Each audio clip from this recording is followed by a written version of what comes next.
go. Get the okay. All right. I'm going to go ahead and start the music.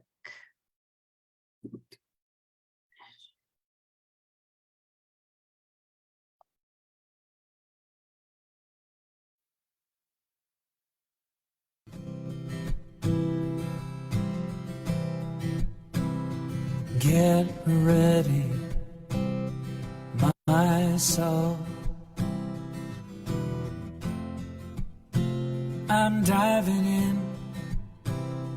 Get ready, my soul. I'm diving in to the deepest kind of love, to the sweetest kind of life. Get ready, my soul.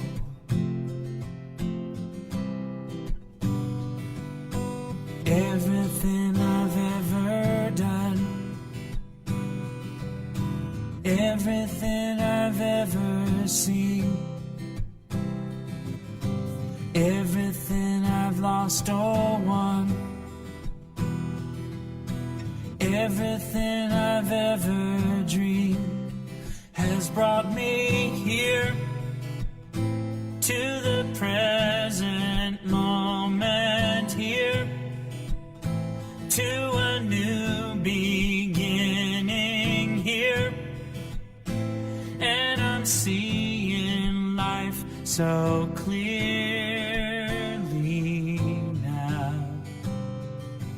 Get ready, my soul. I'm diving in. Get ready, my soul. I'm diving in.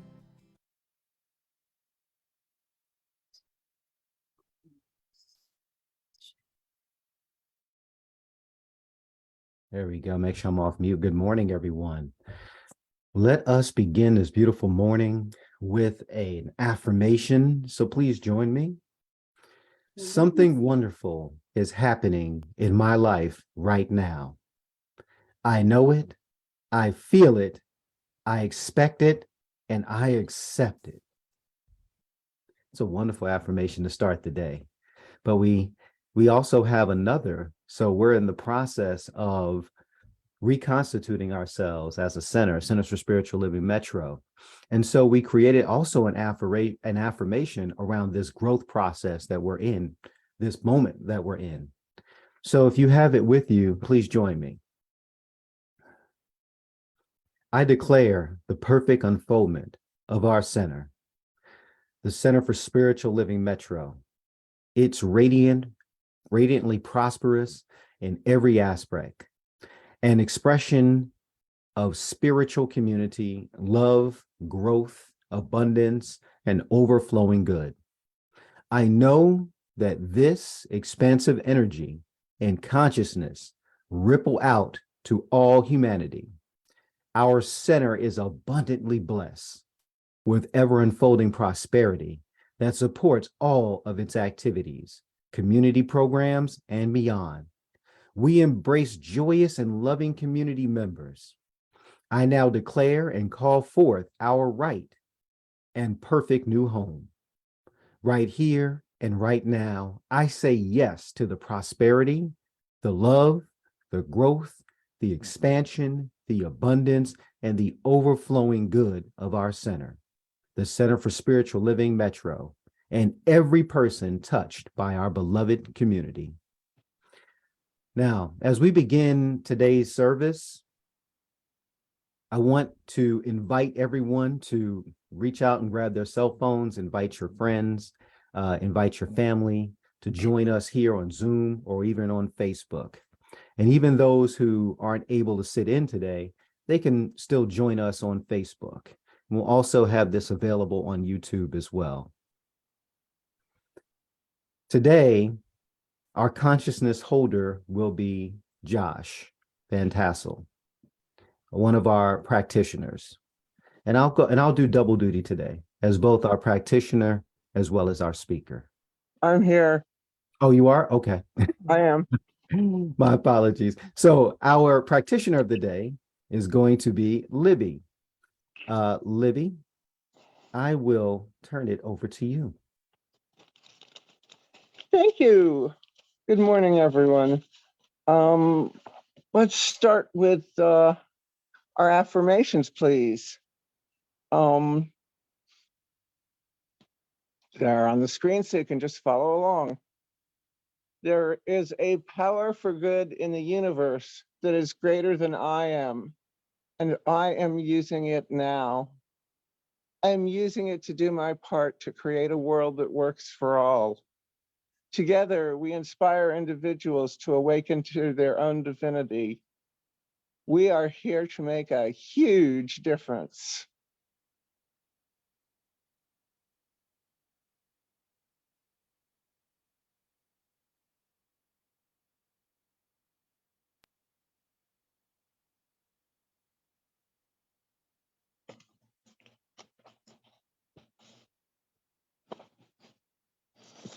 Okay. So, affirmations out of the way. Let's get centered here. So please make yourself comfortable. And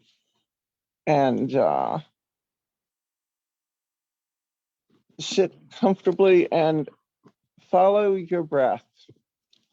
Follow it as it comes into your throat and down into your lungs. Follow it.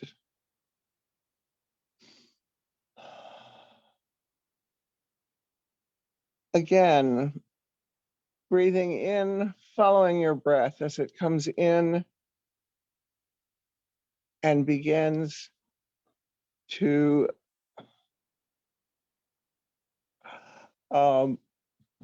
fill your lungs. Fill your lungs and move on into your heart space.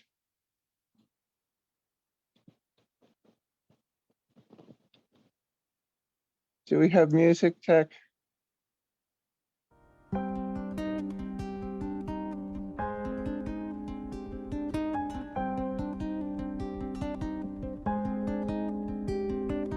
You are the heart, you are the hands, you are the voice of spirit on earth, and who you are and all you do is a blessing to the world. You are the heart, you are the hands, you are the voice of spirit on earth, and who you are and all you do is a blessing to the world. We are the heart, we are the hands, we are the voice of spirit on earth, and who we are and all we do is a blessing to the. We are the heart, we are the hands, we are the voice of spirit on earth.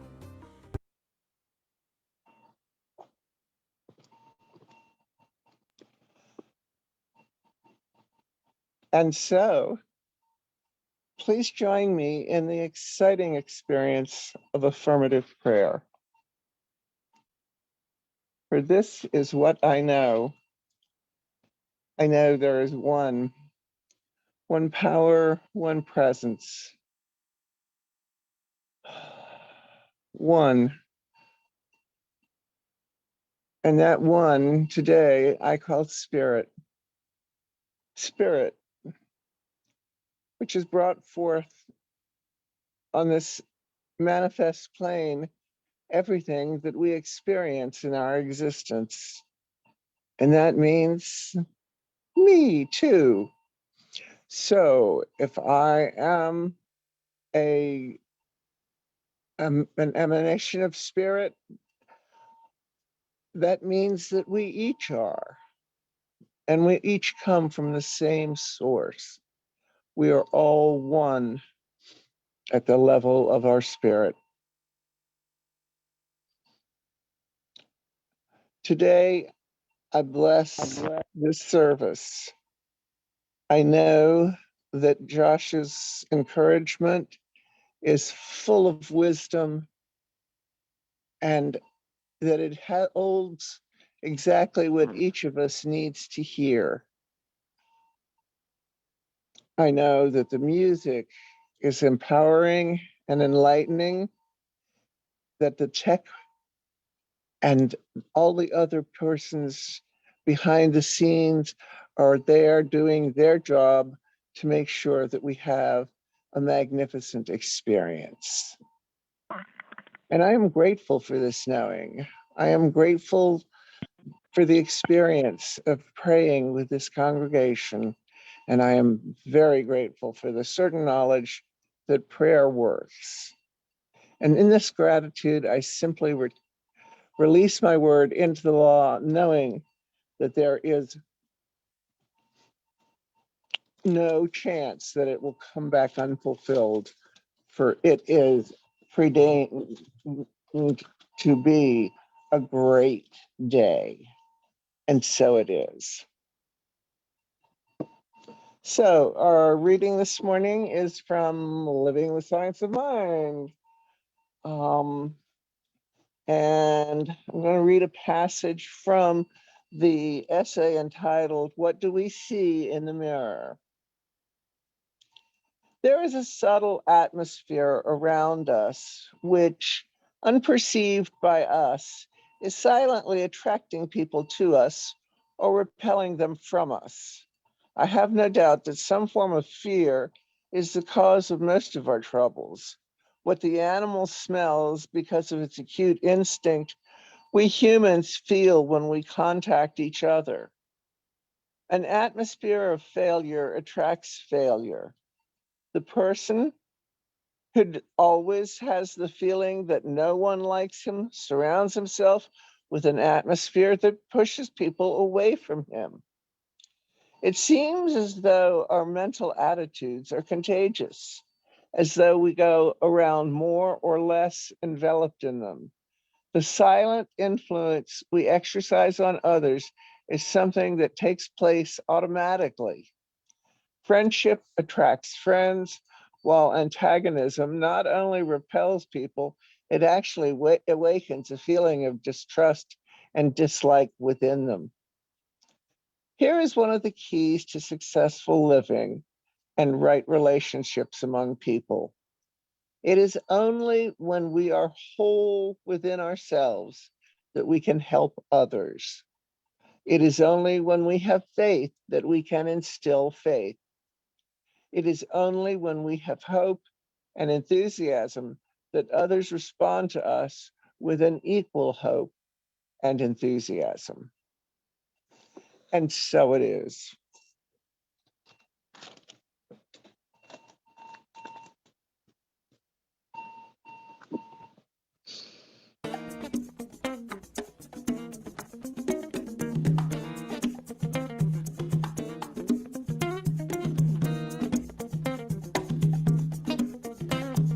What do I want?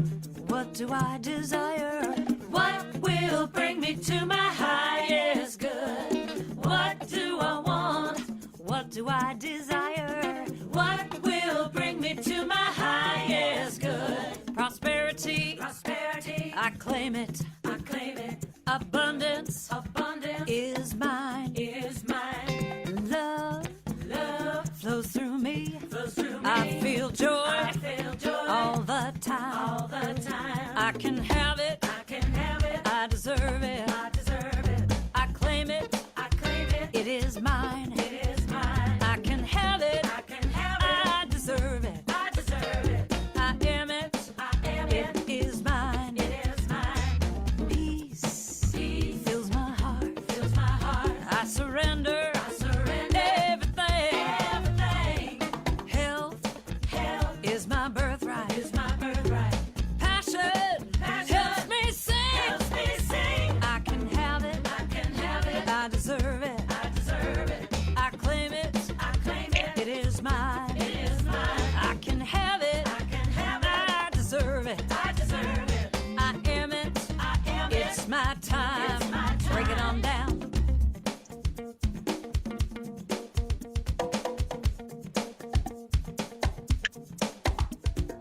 Anything I want, anything I desire, anything that brings me to my highest good. Anything I want, anything I desire, anything that brings me to my highest good. I release and let go. I accept what is mine. I can have what I want, and let spirit direct the flow. Life is good. Life is fun. Life is great. This song is done.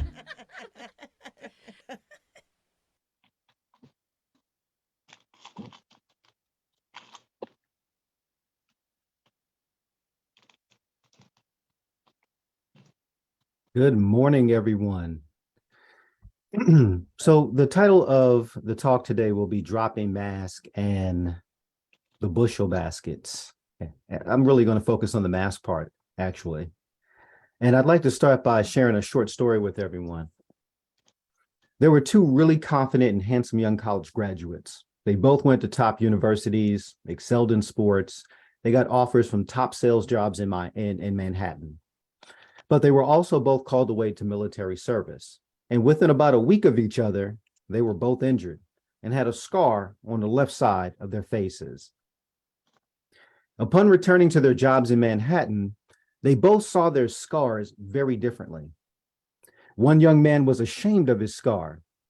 He believed that it would be a detriment to the business if clients saw his face. So he began working in accounting and finance group, and he did extremely well there. But he always had that nagging feeling that he may not be living up to his full potential. The other young man continued with his plans to work in sales. After all, he was a war hero, and he had the scar to prove it. His scar was his badge of honor and his number one sales tool.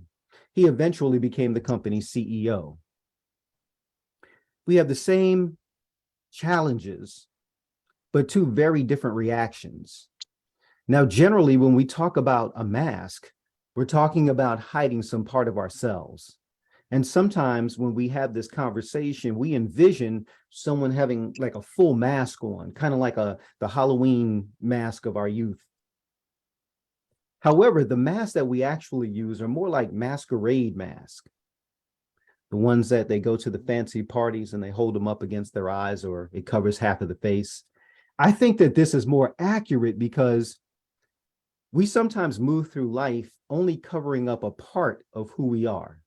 And unfortunately, we're covering up that part of us that's the most important part that we can share with the world. We'll work. We'll do what we need to do in life, in work, at our jobs, in our volunteer organizations. We'll grind, but we don't necessarily always want to shine. And we all have reasons, both positive and negative, for why we wear a mask, why we hide fear. We use it to hide fear, anxiety. We do it to be accepted. We do it to hide our vulnerabilities, our sadness, our depression, our anger. We do it to show masculinity and even femininity. We do it to manipulate. There's a lot of reasons why we walk around with masks. In the work world, we may even downplay our own ideas and intelligence to prevent from seeming overly eager, depending on the culture of the organization. In the communities that we live in, we might code switch based on who we're talking to, what side of town we're on. Why do we do this as human beings? We do this so that we don't stand out, so that we can be accepted. Someone like a native Texan may take a speech class because he's working in New York City and he wants to fit in with his colleagues. Or a person from Vietnam, a student, may not pack their favorite foods for lunch because other students may not understand their cuisine and may make fun of them. We all want to fit in. And also history is replete with stories of women who have dressed up as men so that they can be successful in their undertakings. Prior to 1970, it was even common for African Americans who can pass for white to do so that they can buy homes, get jobs, or even marry into families.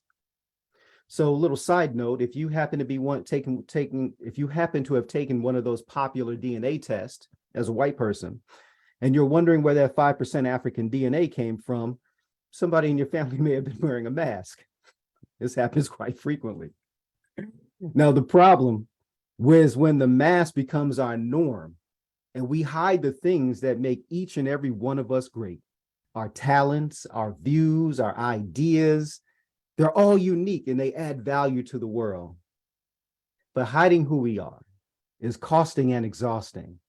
It takes a toll on us. It takes a toll on us when we're working on being who we're actually not. And at some level, many of us think that our thoughts, our opinions, or our feelings are not acceptable. We believe that they're not worthy. The author Maxwell Maltz, in his book, Psycho-Cybernetics, says that frustration is a characteristic of practically every area and activity of the inhibited personality. When we are hiding who we are, it produces a shyness, a timidity. It produces a self-consciousness, even irritability, and oddly enough, the inability to get along with others. Now, isn't that something? Sometimes we wear masks so we can fit in, and we end up not fitting in because we're not truly being who we are. And how do we get to this place?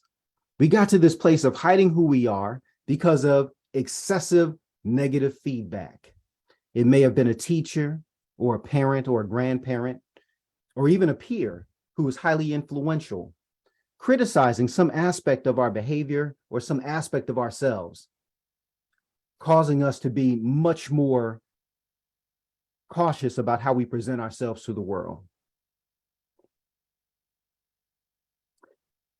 When it came to our attention that there was something about our behavior that was missing the mark, we probably concluded that self-expression itself is wrong. Oftentimes our parents, well, I'll give you this example of my parents. As a child, and also as an adult, I may talk too much. And so my mother would always discourage me from talking. She didn't want me to, get kidnapped or something, on my way to school because I'm talking to strangers. But I always talked so much, constantly, everybody I met, okay? Even though I was, admonished many times. And I remember one time, I can remember it very clearly. I had to have been 6 or 7. My stepfather actually saw me talking to some adults as he, drove by. He happened to drive by as I was getting on the bus. And he stopped and he said, "What do we tell you about speaking to strangers?" And he hit me and then made me get on the bus and take it home. And so I'm like super embarrassed, right? That I was just, corrected in public like that. And, that was something that for a long time inhibited my ability to talk to other people. But then I learned later on that was the gift God gave me, was running my mouth. That was one of the things that God put in me for the benefit of humanity. I didn't learn that again until I was around, 11 or 12 when I had to do some play. And I figured out that, I'm okay talking in front of people. I'm okay conveying knowledge and information. This is my natural inclination. And while he was doing it to protect me, his method of doing it may have derailed what God had in store for me. Dropping our mask is a way of restoring our own self-worth and respect. But masks can keep us tied to the past, and if we continue to play that part, we're playing the part of a past narrative. I have another story I'd like to share with you that illustrates that. About 20 years ago, I was in a class, and one of the students was a young guy. He was about my age. And he carried this persona and role of the community that he grew up in. So I'm in LA at the time, and there's multiple cultures in LA and subcultures. And I heard one of the other students in the class whispering, "Why is there a gang member in the class?" He had a certain look about him, the way he walked, the way he spoke. But I got to know him. And he grew up in a neighborhood where that way of talking, walking, and dressing is the norm. He wasn't a criminal, never been in trouble a day in his life. And as a matter of fact, he happened to be very good at programming. I was kind of jealous of him. He had a knack for it. All right. He was really great. But unfortunately, those whispers got to him.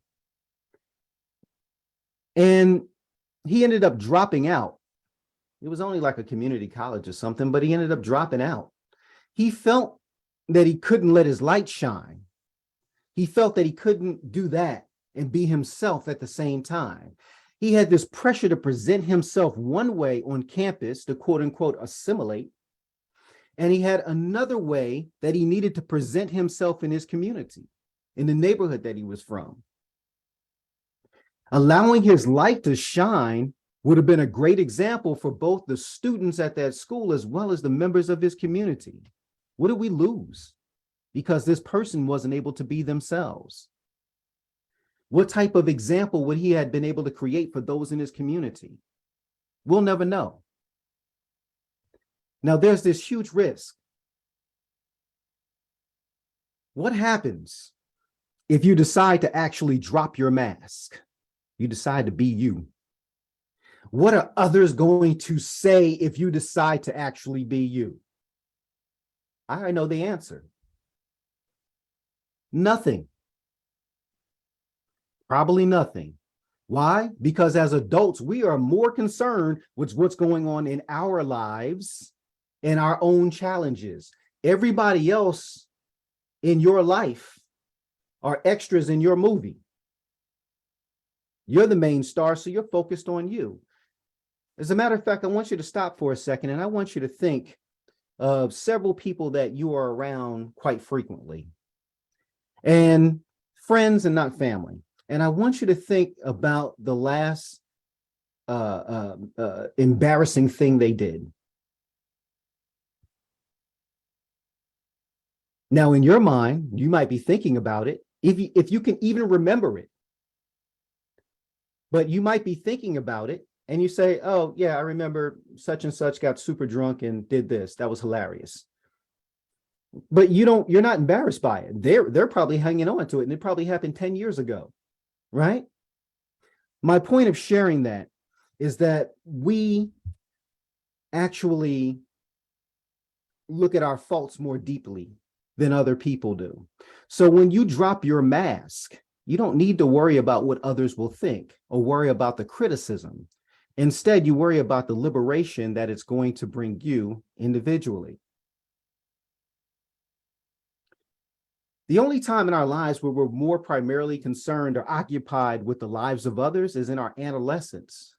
But sometimes we carry that forward in life. We carry our experiences from middle school and high school and college. We carry that forward in life. But at this point, we need to begin spending time getting reacquainted with ourselves. Taking the time to feel our own feelings deeply so that we get to know who we truly are. A few areas of advice in doing that. I want to encourage everyone to assume that others are trustworthy until proven otherwise. Why do I bring up trust? Because sometimes we wear these masks as a way of protecting and distancing ourselves. And we use that as a reason to not trust. But it's only through trust and opening ourselves that we can actually express who we truly are. Also, clarify your boundaries with other people. If you don't give people the ability to violate your set boundaries that can help preserve who you truly are, you'll feel less of a need to put up a wall. And through this process, this is going to allow each of us to become more open to become more vulnerable, and to become congruent. We'll become less sensitive to the opinions of others. And when I talk about congruence, this means that all parts of you are in total alignment.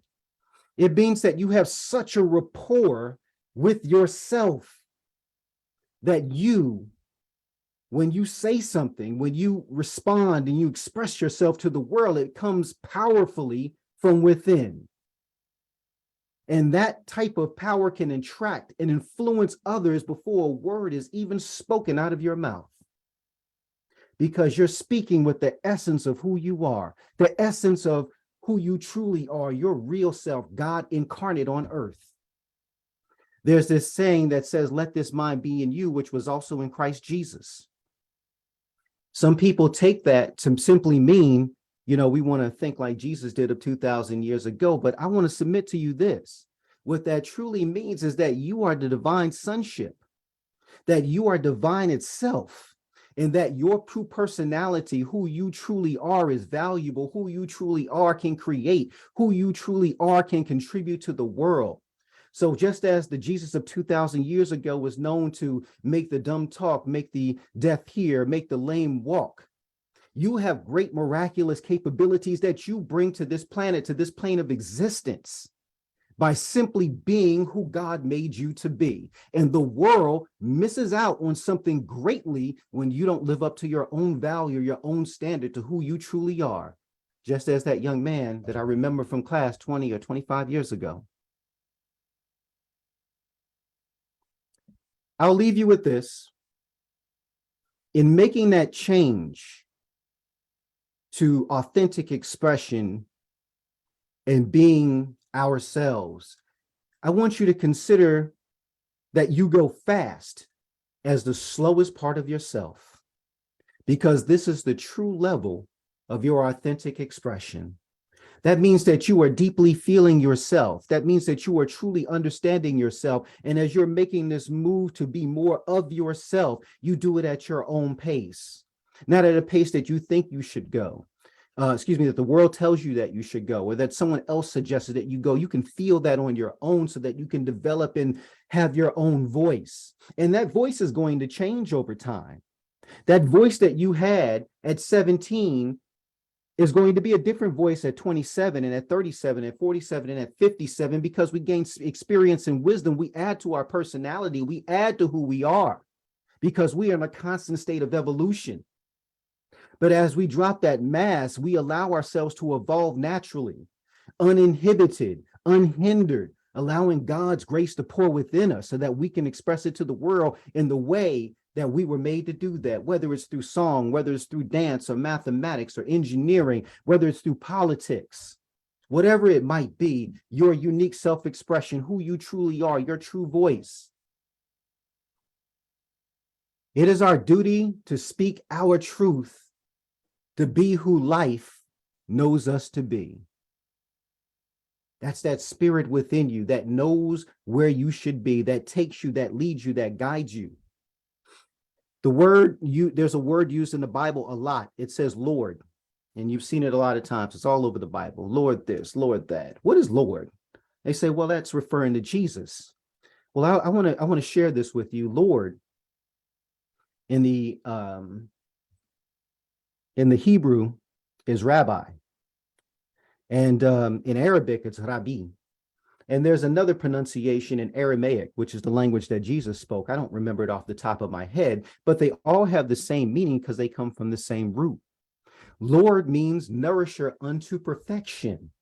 That is the definition of Lord. So when we speak of the Lord, that Lord is that self-guiding force within you, the real self within you, guiding you to your perfection on this earthly plane. We want to listen to the Lord because we're cultivated by the Lord. We want to listen to the Lord because the Lord is providing that unseen path, our own personal path to our own personal greatness. So be patient with yourself as you move towards your more authentic voice.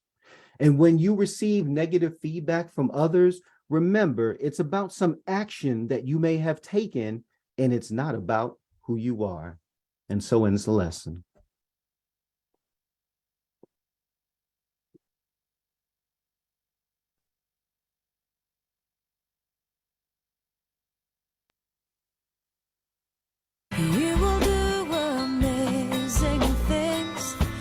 the choice each new day brings, and with every step you take, bless the progress that you make, the reason you live is there in every gift you give. Love your life, love your dreams, you will do amazing things.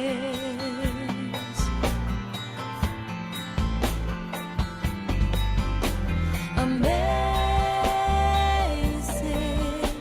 amazing, you will do amazing things. Amazing, amazing, you will do amazing things.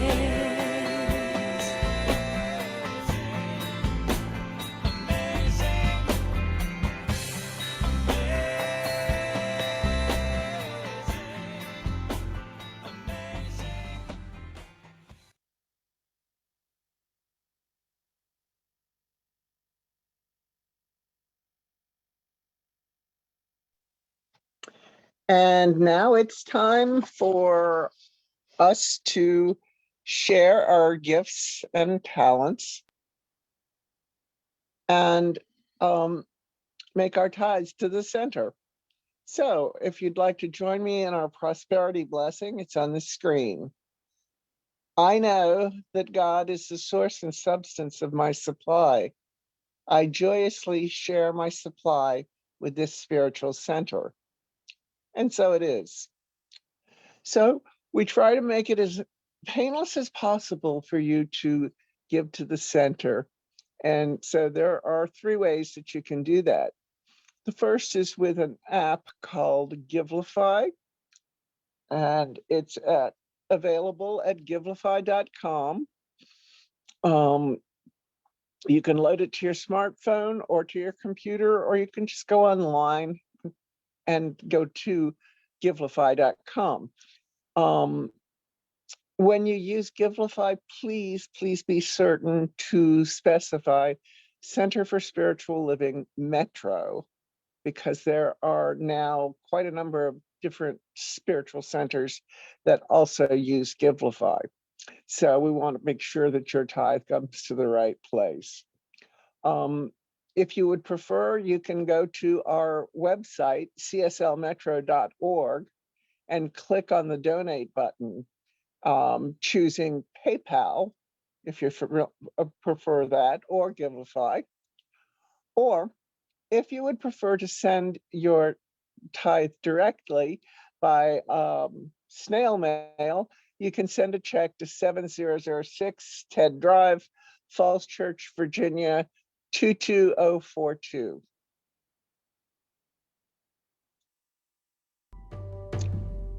I send my love over the mountains. I send my love over the sea. I send my love into the heavens, and it returns to me. I send my love over the mountains. I send my love over the sea. I send my love into the heavens, and it returns to me.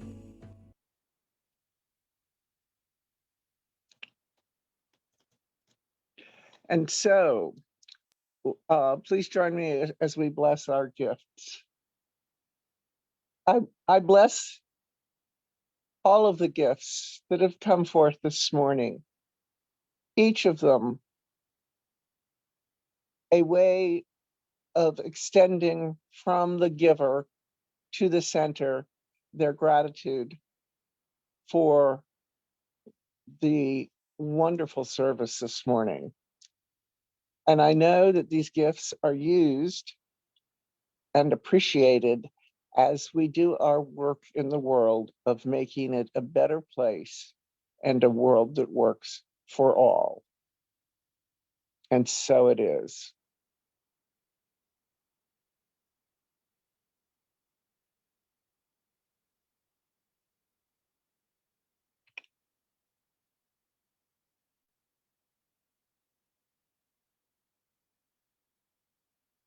Jason, do you have the Right, if we can put the announcements? announcements up, yeah.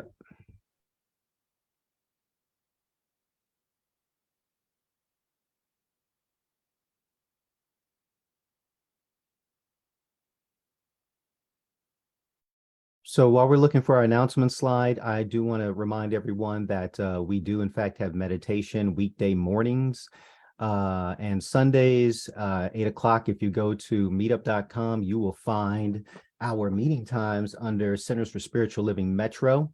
Also next week, Reverend Jackie will be speaking, Boundaries Build Bridges. So we'll be in the same format. We will stream live on Zoom as well as Facebook, and you'll be able to also watch this at any time on Facebook or YouTube.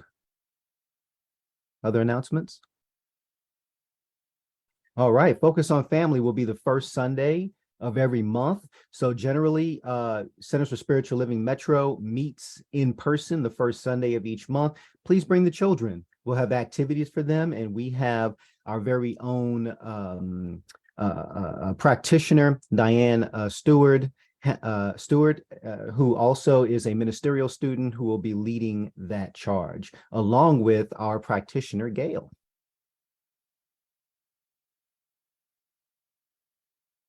And also, we have a course that will be launched on April 11th.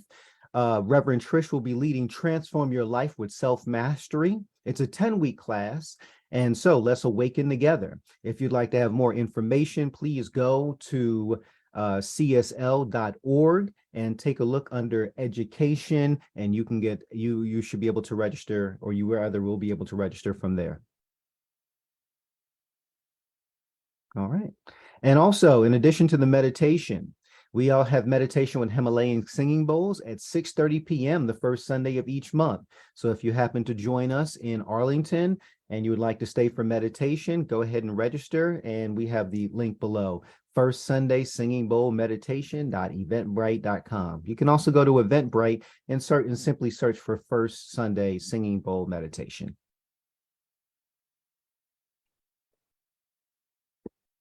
Also, if you need prayer at this moment, you have a matter that is top of mind for you, and you want the experience of someone who has a deep prayer life, I would like to encourage you to meet with one of our licensed practitioners after the service today. We can set up a breakout room, or you can make an appointment with a practitioner by going to our site, cslmetro.org.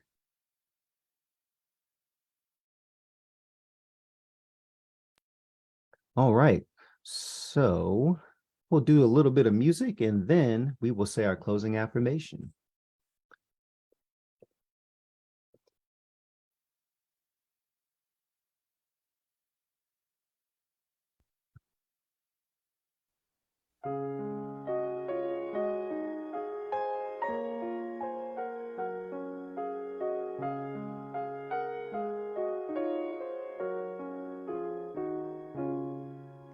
I've spent my life with a disease to please, saying yes when I really meant no. But now I've seen the light, and I feel the time is right. There's something I need you to know.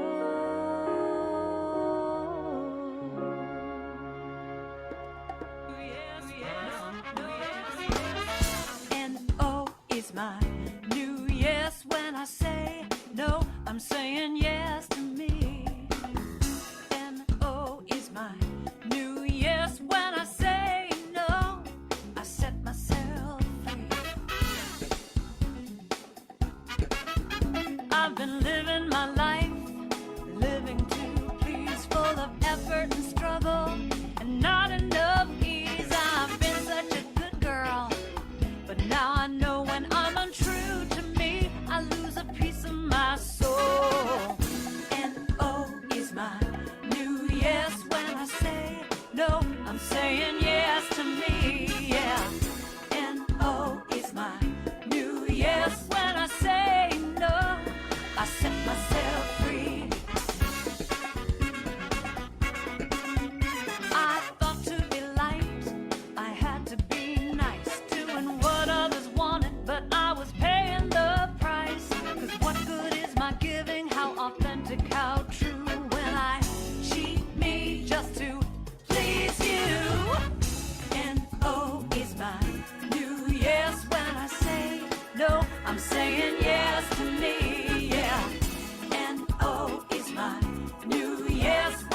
just say no.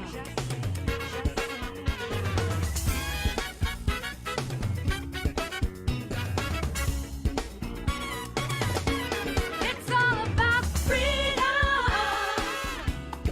having choices, trusting my heart to know that I can say yes or I can say no. And I'll say yes to what feels right, no to what feels wrong. Yes to what feels right, no to what feels wrong. Yes to what feels right, no to what feels wrong. And when I'm undecided, I'll just sing this little song. Come on, N-O is my new yes.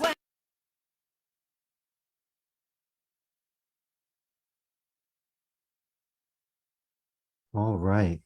Well, thank you everyone for joining us today. We're going to close with our closing affirmation. So we have it Jason? here. Yes, Jason, can I add a little announcement absolutely. thank you. For the practitioners, please remember that we have our monthly practitioner gathering today at 11:30 at the same place. Please bring the handouts that you used last time. We'll be finishing up using those. Thank you. Thank you. So let's say our affirmation together. I leave this place now, knowing something better than I knew before. I go forth into the world with a heart full of love and a mind full of good sense. I look at the world in a greater way, knowing I have within me everything I need to create the life I desire. I give thanks for this understanding, and I am grateful for the spirit of life that lives through me. And so it is. Thank you, everyone.